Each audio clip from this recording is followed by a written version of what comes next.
وإذ قال ربك للملائكة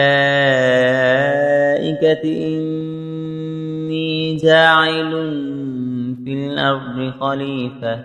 قالوا أتجعل فيها من يفسد فيها ويسفك الدماء ونحن نسبح بحمدك ونقدس لك قال إني أعلم ما لا تعلمون وعلم آدم الأسماء كلها ثم عرضهم على الملائكة فقال أنبئوني بأسماء هؤلاء إن كنتم صادقين قالوا سبحانك لا علم لنا إلا ما علمتنا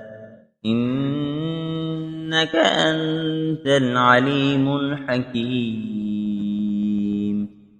قال يا آدم أنبئهم بأسمائهم فلما أنبأهم بأسمائهم قال ألم أقل لكم إني أعلم غيب السماوات والأرض وأعلم ما تبدون وما كنتم تكتمون وإذ قلنا للملائكة اسجدوا لآدم فسجدوا إلا إبليس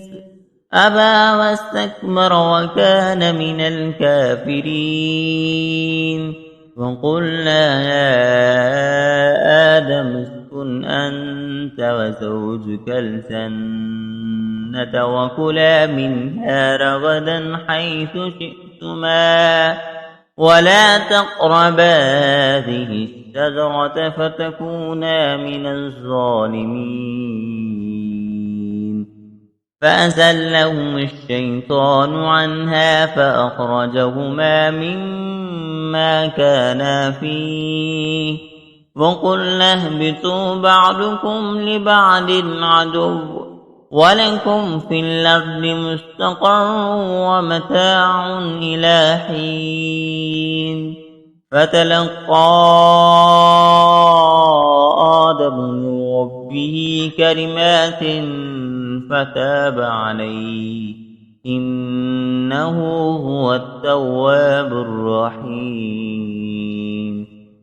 قلنا اهبطوا منها جميعا